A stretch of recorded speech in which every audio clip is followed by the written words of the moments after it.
जैसे ही वो कुछ आगे बढ़ती हैं तो बाला खातून की नजर उन पर पड़ती है। बाला खातून पूछती हैं कि उलगन खातून, ये तुम्हारे साथ क्या हुआ?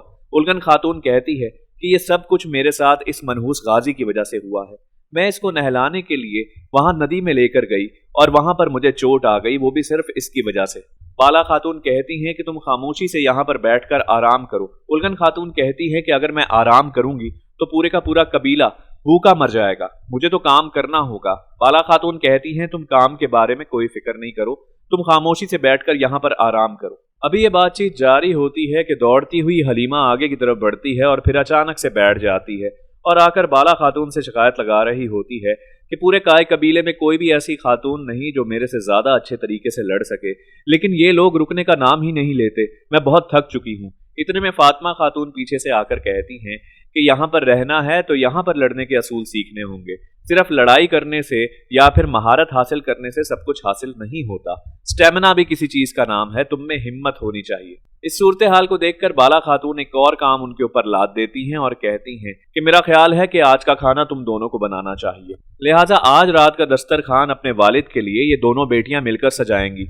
ये सुनते ही हलीमा के पैरों के नीचे से जमीन निकल जाती है कि वो पहले ही इतनी थकी हुई है और उसके बाद खाना बनाने का काम। और फिर वो कहती है कि मेरा ख्याल है कि अगर मैं अपने वालिद से ये सवाल खुद कर लूं कि खाना बनाना चाहिए कि नहीं, ये ज्यादा बेहतर होगा। बाला खातून कहती हैं कि ऐसा हरगिज नहीं होगा और इतने में गोंचा खातून आ जाती हैं और कहती हैं कि मेरा ख्याल है कि इन दोनों के लिए आज का खाना बनाना बहुत मुश्किल होगा, क्यों ना मैं मदद कर दूं। फातिमा खातून जवाब देते हुए कहती हैं कि भाभी, आपको नहीं लगता कि आप हमें बहुत ही ज्यादा कम समझ रही हैं, हम ये काम बआसानी कर सकती हैं। गोंचा खातून कहती हैं कि मेरे कहने का मतलब वो नहीं था, मैं तो बस तुम लोगों की मदद करना चाहती थी। इतने में पीछे से गाजी की आवाज आती है और वो कहता है कि मेरा ख्याल है कि आज तो मुकाबला होना चाहिए कि ज्यादा अच्छा खाना किसने बनाया है, फातिमा खातून ने या हलीमा ने। उलगन चिल्लाते हुए कहती है कि तुम तो अपनी बकवास बंद ही रखो, आज के दिन तुम मेरे मुंह मत लगना और ना ही मुझे तुम्हारी आवाज आए। अभी ये बातचीत जारी होती है तो पूछा ये जाता है कि उस्मान साहब कहाँ हैं। उस्मान साहब के बारे में बाला खातून बताती हैं कि मैं फिलहाल नहीं जानती कि वो कहाँ हैं। हलीमा ये सुनकर कहती है कि वाकई आज तो मैं अपने वालिद के लिए खुद खाना बनाऊंगी और ऐसा खाना बनाऊंगी कि उनको याद रहेगा। और फिर वो ये कहकर आगे की तरफ दौड़ रही होती है कि अचानक पीछे से फातिमा की आवाज आती है कि तुम्हें क्या लगता है कि सिर्फ तुमने खाना बनाना है, मेरा इंतजार करो, हम मिलकर खाना बनाएंगे। दूसरी तरफ जंगल के एक मकाम का मंजर दिखाया जाता है जहां उस्मान साहब अपने घोड़े को दौड़ाते हुए आगे की तरफ बढ़ रहे होते हैं। फिर दिखाया जाता है कि साहिल समंदर पर उस्मान साहब पहुंच जाते हैं और वहां ढेर सारे लोग मुख्तलिफ तरह के झंडे उठाए खड़े हुए होते हैं। वहीं पर एक शख्स घोड़े पर सवार होता है और वो उस्मान साहब को देखकर उनसे चंद सवाल करता है। वो पूछता है कि मुसाफिर, तुम्हारा रास्ता क्या है? वो कहते हैं कि सुर्ख सेब। फिर उनसे पूछा जाता है कि तुम्हारी मंजिल? उस्मान साहब कहते हैं शहादत। फिर वो शख्स उस्मान साहब से पूछता है कि तुम्हें मिलना किससे है? उस्मान साहब बताते हैं वतन। और फिर पूछा जाता है कि वतन क्या है? उस्मान साहब जवाब देते हैं कि सारी दुनिया। फिर उस्मान साहब उससे कहते हैं कि ऐ घुड़सवार, जो भी तुझे अजीज है उसकी कसम खाकर ये बता कि वो कहाँ है जहां ये सुर्ख सेब मुझे हासिल होगा। वो एक तरफ इशारा करता है तो वो समंदर की तरफ बढ़ते हुए आगे की तरफ चले जाते हैं। उस जगह सफेद दाढ़ी वाले लोग मौजूद होते हैं। उस्मान साहब उनको देखकर बहुत ही अदब के साथ अस्सलामु अलैकुम कहते हैं और फिर वो जवाब देने के बाद उस्मान साहब से कहते हैं कि यहाँ तशरीफ रखिए। फिर वो सफेद दाढ़ी वाले बुजुर्ग उस्मान साहब से कहते हैं कि अर्तुगरुल बे के बेटे उस्मान साहब, आपने हमें कभी भी मायूस नहीं किया। आपने मंगोलों को भी घुटने टेकने पर मजबूर किया और उसके बाद बाजंतीनियों को भी खून के आंसू रुलाया। हम आपकी इस कारकर्दगी पर बहुत ही मुतमईन और खुश हैं। उस्मान साहब जवाब देते हुए कहते हैं कि शुक्रिया, आपका बहुत शुक्रिया। और फिर उस्मान साहब कहते हैं कि मेरी फतूहात हासिल करने की वजह यह नहीं कि हमारे पास ताकत है, असल बात यह है कि हमारे दिलों में ईमान है और ये इस्लाम की ताकत है जो दरअसल मुझे फतह हासिल करवाती है और यही हमारी जिंदगी का मकसद है और मैं कभी भी इस मकसद से पीछे नहीं हटूंगा। फिर वो बुजुर्ग जवाब देते हुए कहते हैं कि माशा अल्लाह, हमने ये बात देखी, सुनी और इस बात की तस्दीक भी कर दी। और फिर वो सफ़ेद दाढ़ी वाले बुजुर्ग उस्मान साहब से कहते हैं कि मैं आपको ये बताना चाहता हूँ कि अब तक आपने जितना भी सफ़र तय किया वो मुश्किल हो सकता है, लेकिन दरअसल मुश्किलात तो अब आप पर आ पड़ेंगी। आपने जितने भी दुश्मनों को पछाड़ा है वो सब जानते हैं, लेकिन वो दुश्मन ख़त्म हो गए, ऐसा हरगिज़ नहीं।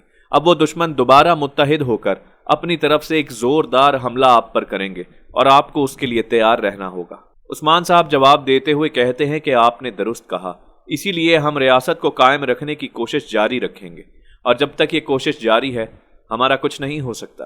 اور پھر یہ بھی کہ ہم موت سے نہیں ڈرتے، ہم نے موت کو پہلے تسلیم کر رکھا ہے، وہ تو ہمارے لیے شہادت کا باعث ہے۔ سفید داڑھی والے بزرگ کہتے ہیں کہ آپ کو معلوم ہے کہ آپ نے کتنے ہی نقصان اب تک اٹھائے ہیں، اور ابھی یہ نقصان جاری رہیں گے، جن میں کتنے ہی فوجی، کتنے ہی گھر والے آپ کے شہید ہو چکے ہیں۔ عثمان صاحب جواب دیتے ہوئے کہتے ہیں کہ آپ نے درست کہا، یہ تمام تر لوگ شہید ہوئے ہیں۔ پھر وہیں پر موجود ایک شخص کہتا ہے کہ جیسا آپ کہہ رہے ہیں کہ آپ کو یہ تمام تر چیزیں معلوم ہیں، تو ان حوالے سے آپ نے کون سی تدابیر اختیار کی ہیں، یعنی کہ کون سی ایسی حکمت عملی ہے کہ جس کے تحت آپ اپنے لوگوں کو بچانے کی کوشش کر سکتے ہیں؟ عثمان صاحب جواب دیتے ہوئے کہتے ہیں کہ جن بازوؤں میں اتنی طاقت نہیں ہوتی کہ وہ تلوار اٹھا سکیں، ان بازوؤں کو میں زنجیروں میں جکڑ دوں گا۔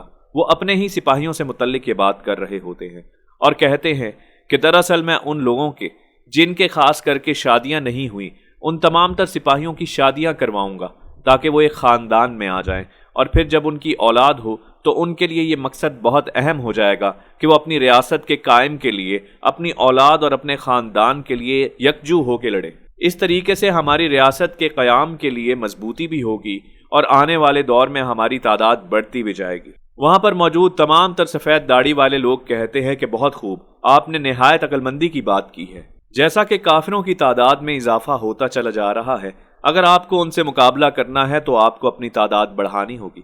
عثمان صاحب جواب دیتے ہوئے کہتے ہیں کہ یہ جو ریاست ہے، ریاست کے بارے میں سوچنا ایک دن کا کام نہیں۔ ریاست جب آپ کے پاس آ جائے تو آپ کو مستقبل کے بارے میں سوچنا ہوتا ہے کہ آپ مستقبل میں کس طریقے سے اپنے قیام کو جاری رکھ سکتے ہیں، اور اسی لیے تدبیر کرنا بے حد ضروری ہے۔ جو قومیں اقلیتوں میں رہ جاتی ہیں بالآخر ختم ہو جاتی ہیں، اور جن قوموں کے پاس لوگ ہوتے ہیں، یعنی کہ آنے والی نسل ہوتی ہے، ان میں امید جاری رہتی ہے کہ کبھی نہ کبھی وہ دوبارہ اپنے اسی مقام کو لوٹیں گے جس پر وہ پہلے ہوا کرتے تھے۔ سفید داڑھی والے بزرگ کہتے ہیں آپ نے بالکل درست کہا، اور آپ کی مدد کرنے کے لیے ہم لوگ بھی حاضر ہیں، لہٰذا عراق اور حلب سے کافی قبائل آپ کے ساتھ جڑنے کے لیے تیار ہیں اور وہ راستے میں ہیں، یعنی کہ بہت جلد وہ آپ کو آ ملیں گے، تو آپ اپنی نسل ان کے ذریعے بھی بڑھائیں گے۔ ان میں تاجر بھی موجود ہوں گے اور ان میں سپہ سالار اور سپاہی بھی موجود ہوں گے جو کہ آپ کو تلوار سے اور کاروبار سے مدد دیں گے، یعنی کہ کاروبار کے ذریعے جو بھی آمدنی اور پیسہ آئے گا، اور پھر خاص کر کے تلوار کے ذریعے جب جہاد کیا جائے گا اور اس کے ذریعے محصول حاصل کیا جائے گا، تو اس سے آپ کی ریاست میں مزید ترقی اور قوت پیدا ہوگی۔